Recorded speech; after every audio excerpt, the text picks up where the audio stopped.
Welcome to Illuminated Lamb, where we discuss the themes of Christ and light as found in the scriptures. If you're following us on YouTube, please comment, share, like, and subscribe. Really helps our placement with the YouTube algorithm. In recent weeks, I've been doing some reading and reflection on the nature of God's Word, God's written Word.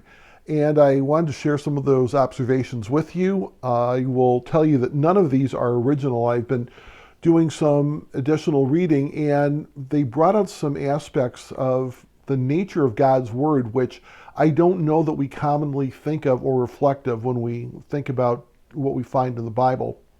I wanted to take us first to 2 Timothy chapter 3, verse 16, which reads, "All scripture is breathed out by God and profitable for teaching, for reproof, for correction, and for training in righteousness, that the man of God may be complete, equipped for every good work."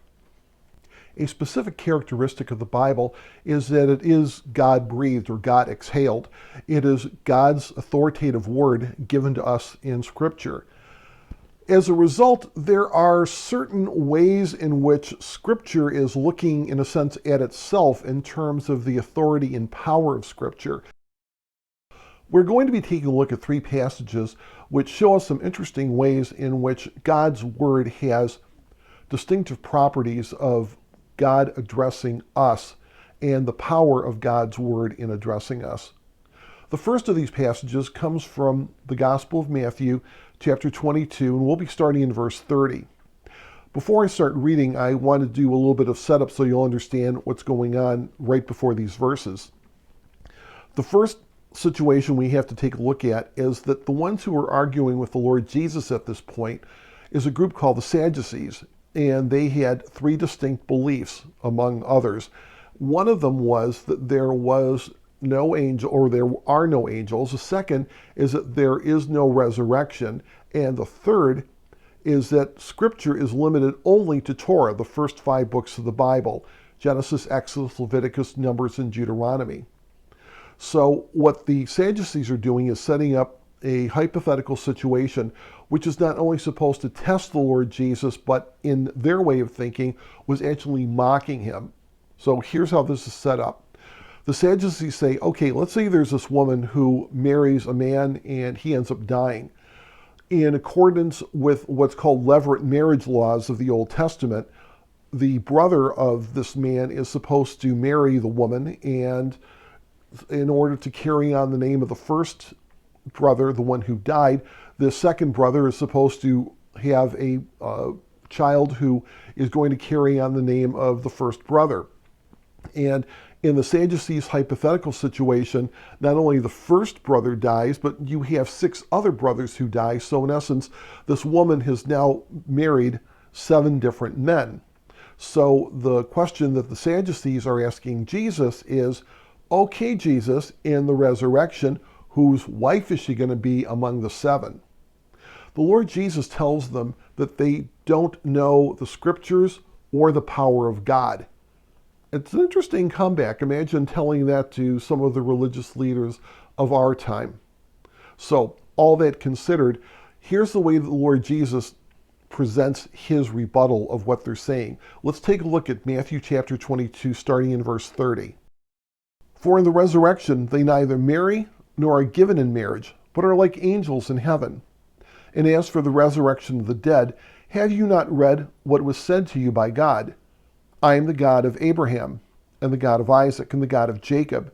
He is not the God of the dead, but of the living." In verse 30, the Lord Jesus takes on the Sadducees' beliefs concerning angels. He says that those who are resurrected are going to be like angels. So that's one point against them. We also find that the Lord Jesus in verse 32 is actually quoting from the book of Exodus. And in doing so, he is refuting them with Scripture and refuting the Sadducees with Scripture that they would have recognized as Scripture. So in essence, he's arguing based on common understanding of what Scripture is among the Sadducees as well as Christ. And it's an interesting thing that he points out to them in terms of the resurrection, where he says, I am the God of Abraham, and the God of Isaac, and the God of Jacob. The Lord Jesus is quoting from the book of Exodus, chapter 3, and we find that the way that the Lord God is speaking to Moses out of the burning bush is that he's referring to Abraham, Isaac, and Jacob in the present tense, not the past tense. So this is the Lord Jesus' argument concerning resurrection, saying, look, Abraham, Isaac, and Jacob aren't fully and completely dead. It's an implicit argument for resurrection because the Lord Jesus, who actually is the one speaking out of the burning bush way back even during Moses' time, is the one who's saying, look, these patriarchs are still alive. They're being referred to as, I am the God of Abraham and the God of Jacob and the God of Isaac. What I want to have us take a look at particularly is verse 31 concerning the resurrection of the dead. Note what the Lord Jesus is not saying at this point. The Lord Jesus is not saying, and as for the resurrection of the dead, have you not read what was written by Moses? Now, in a very real way, that would have been a true statement. However, that's not the way the text reads. Let's take a look at the way that verse 31 actually does read in the scripture and note the difference. And as for the resurrection of the dead, have you not read what was said to you by God? So it's something to keep in mind is that when we're taking a look at Scripture, Scripture does have an initial audience to whom it was addressed. However, the nature of Scripture is that it is God's eternal word written to his people. So the lessons that the Sadducees should have drawn 2,000 years ago are the same kind of lessons that we should be learning today. So I want to point that out, that in terms of Scripture, this is what was said to you by God, not just written by an author, but those authors being under the inspiration of the Holy Spirit, they're writing to you as well. So please note, when you read the Bible, you are reading words which God is speaking to you now. The second verse I'd like to have us take a look at is Ephesians chapter 2, verse 17. The text reads, and he, that is Christ, came and preached peace to you who were far off, and peace to those who were near. The text that I just read from is from Paul's letter to the Ephesian church. Now, keep in mind that during his earthly ministry, the Lord Jesus Christ never, ever physically preached in the town of Ephesus. So what's Paul referring to here? Keep in mind that when the Word of God is being preached, that in a very real way, Christ is preaching through them at the same time. That applies when you're hearing a sermon. When you're hearing the sermon on a Sunday morning during service, do keep in mind that while you're hearing the tonal voice, the actual sounds coming from the minister who's giving the sermon, that while you're hearing that voice, the Lord Jesus Christ is speaking through that individual, present tense. So what Paul writes in Ephesians chapter 2, verse 17 holds true. Christ, in a very real way, was preaching to the Ephesians. Even though he wasn't physically there in body, he was still working through the Apostle Paul and others in Ephesus for his word to be preached. The third passage I'd like to have us take a look at comes from Romans chapter 10, verse 14. The text reads, how then will they call on him in whom they have not believed? And how are they to believe in him of whom they have never heard? An interesting point of the translation is a difference that comes from the presence of the word of within the passage I just read. Let me read this without the of and see the difference it makes. How then will they call on him whom they have not believed? And how are they to believe in him whom they have never heard?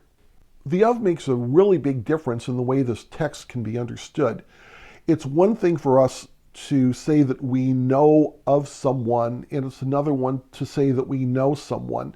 Imagine that there is some famous person you know. Imagine whatever kind of field of human endeavor you want to go into, sports, politics, religion, whatever.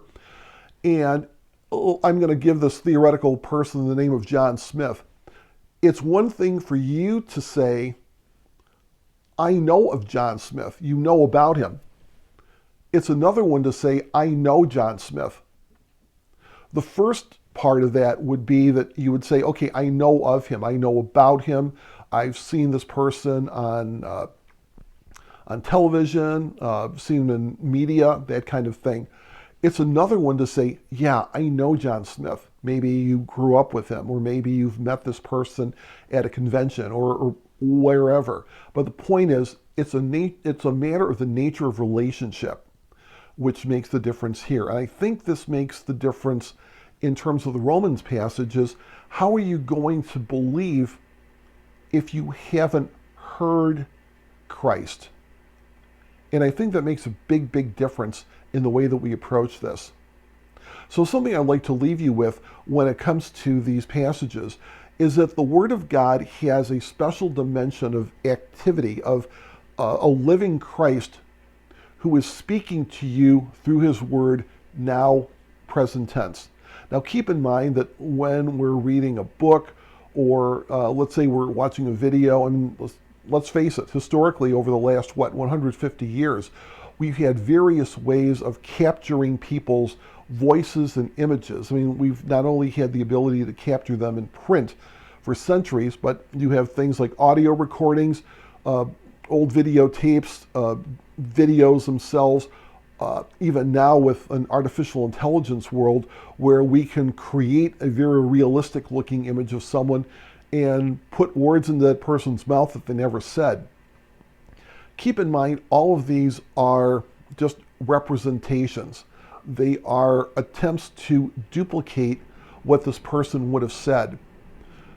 In the case of when we're reading scripture and when we're hearing it preached, we're not just hearing a replication of Christ's voice.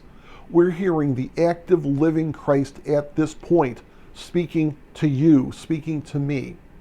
And I wanted to point that out because while I believe that there are people who will treat the Bible as merely another book of human literature on the same level as other works of human religion or perhaps great literature like a Shakespeare, do keep in mind that for as much as you may go to a Shakespearean play like a Hamlet, you aren't hearing the living right now voice of William Shakespeare speaking through the character of Hamlet. Yes, you're having an echo of what Shakespeare thought, but you're having an echo. You're having a replication, a repeating of Shakespeare. When you're approaching scripture, you're hearing the living voice of Christ. So you can think of it this way. There are people who will treat the Bible as one of many books of literature. The way scripture describes itself, because of the nature of it being God-breathed, God-exhaled, and God-authoritative, it's in a class by itself. The Bible is a one and only kind of literature left to guide us and show us and point us the way to Christ.